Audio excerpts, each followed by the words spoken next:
Assalamualaikum warahmatullahi wabarakatuh. Perkenalkan, saya Siva Syarif selaku perwakilan dari tim PHP 2D HM1 Peternakan tahun 2021. Jadi pada kesempatan kali ini saya akan memaparkan tentang penilaian kemajuan pelaksanaan yang berjudul MC Es Krim Edukasi berbasis Internet of Things sebagai upaya optimalisasi ekowisata di Desa Podosoko, Kecamatan Sawangan, Kabupaten Magelang, dengan dosen pembimbing Insinyur Taucan Sutiwa. Identifikasi masalah. Jadi di Desa Podosoko, dulunya itu sebelum pandemi, kandang ekowisata ternak itu ramai dikunjungi oleh murid-murid TK di sekitar Desa Podosoko. Kemudian setelah adanya pandemi, kandang ekowisata kurang bersih dan juga tidak terawat, sehingga tidak menarik perhatian atau tidak bisa ada kunjungan dari murid-murid TK. Kemudian setelah itu BJS juga tidak terurus karena Pokdarwis tidak bekerja secara optimal. Selain itu, kebun kelapa yang merupakan destinasi atau ciri khas dari Desa Podosoko tidak menjadi destinasi ekowisata pertanian. Oleh karena itu, tim PHP 2D HM1 Peternakan Undip bersama dosen pendamping dan masyarakat berdiskusi membuat satu inovasi baru untuk mengatasi permasalahan tersebut, yaitu muncullah es krim edukasi yang mana berbasis Internet of Things sebagai promosi ekowisata dan solusi berwisata secara online. Kemudian tujuan program yang pertama untuk meningkatkan branding Desa Podosoko sebagai salah satu destinasi ekowisata di Magelang. Kemudian meningkatkan pemanfaatan teknologi melalui pembuatan website. Kemudian mengoptimalkan peran ibu-ibu PKK, kelompok usaha bersama dalam pembuatan es krim edukasi. Kemudian mengoptimalkan peran Pokdarwis dalam pengisian konten ekowisata website. Kemudian meningkatkan hard skill dan soft skill mahasiswa dalam pemberdayaan masyarakat. Kemudian target luaran dari program ini yang pertama ada luaran wajib, yaitu manual atau panduan penggunaan website edukasi, di mana manual atau panduan ini berisi cover dan juga konsep penggunaan website edukasi itu sendiri. Kemudian ada profil dan poster kegiatan pelaksanaan, artinya poster kegiatan dari awal mencakup analisis situasi, tujuan, dan dokumentasi kegiatan. Kemudian ada video kegiatan pelaksanaan, video kegiatan yang dilakukan dari bulan September hingga November, artinya hingga selesai. Kemudian ada publikasi media sosial, artinya konten media sosial terutama di Instagram, kegiatan-kegiatan yang dilakukan dari awal. Kemudian target luaran tambahan, yang pertama ada jurnal atau publikasi ilmiah tentang pengabdian masyarakat, publikasi ilmiah melalui ICAS TCS. Kemudian publikasi media massa online dan offline, yang online itu melalui Kompasiana, yang offline on progress. Kemudian jejaring mitra dengan pihak ketiga, yaitu Gracias Farms selaku kelompok usaha dengan bukti surat perjanjian investasi tertulis. Kemudian metode pelaksanaan, ini adalah metode pelaksanaan yang dulu. Kemudian ada perubahan metode pelaksanaan berbentuk seperti ini. Jadi ada program besarnya itu MC, ada klaster-klasternya, kemudian ada sub-sub-klasternya. Kemudian ini adalah deskripsi dari tiap subklaster. Indikator kegiatan sosialisasi Pokdarwis, bentuk kegiatannya pendekatan personal, analisis permasalahan, peningkatan kesadaran masyarakat, perencanaan rapat rutin, capaian kegiatannya sosialisasi program dan perencanaan program bersama Pokdarwis. Kemudian pembagian fungsi dan job desk anggota Pokdarwis, pendekatan pada tiap bidang, pengaturan sistem koordinasi, melakukan pendampingan koordinasi antar anggota. 67%, karena 4 dari 6 anggota aktif. Kemudian ada bonding pengurus, analisis permasalahan internal, pendekatan personal, dan penentuan rapat rutin. Capaian kegiatannya, pengurus Pokdarwis mengetahui permasalahan internal dan juga terdapat hasil rapat rutin, yaitu setiap bulan.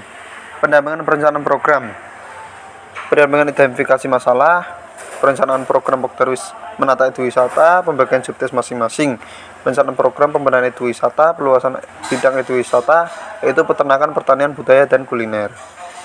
Ini adalah dokumentasi di mana dilakukannya optimalisasi Pokdarwis. Kemudian optimalisasi kelompok tani ternak atau KTT.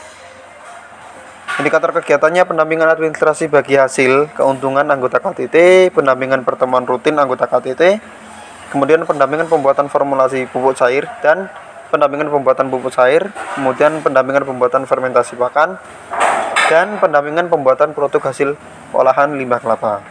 Ini adalah dokumentasi bersama kelompok tani ternak. Kemudian klaster yang ketiga yaitu penataan ulang eduwisata. Indikator kegiatannya yaitu pendampingan penataan ulang kandang eduwisata ternak, pengadaan gudang pakan, kemudian perbaikan saluran sanitasi kandang, program bersih kandang, dan pendampingan pengelolaan kelayakan dan kebersihan destinasi wisata. Ini adalah dokumentasi terkait optimalisasi atau penataan ulang destinasi wisata. Kemudian optimalisasi teknologi informasi. Indikator kegiatannya yang pertama ada pembuatan video konten eduwisata, kemudian pengelolaan website eduwisata, pendampingan pengeditan konten eduwisata, pembuatan konten branding eduwisata, pengelolaan media sosial eduwisata. Berikut adalah dokumentasi optimalisasi teknologi informasi. Kemudian profesi promosi dan pemasaran MC. Indikator kegiatannya apa aja? Yang pertama membentuk kelompok sebagai pengelola MC, yaitu kelompok usaha bersama berkah mandiri. Kemudian pendampingan pembuatan MC. Kemudian pendampingan penentuan HPP dan harga jual MC. Pendampingan promosi dan pemasaran es krim edukasi. Pendampingan pembukuan keuangan dan pendampingan pembuatan desain kemasan untuk es krim edukasi. Ini adalah dokumentasi dari produksi MC itu sendiri. Koordinasi dengan dinas dan lembaga terkait. Indikator kegiatannya yang pertama ada kolaborasi antara masyarakat dengan lembaga terkait. Kemudian kolaborasi dengan dinas pariwisata, kolaborasi dengan MUI, kolaborasi dengan dinas peternakan dan perikanan, serta kolaborasi dengan dinas pertanian. Kemudian capaian target luaran. Yang pertama luaran wajib.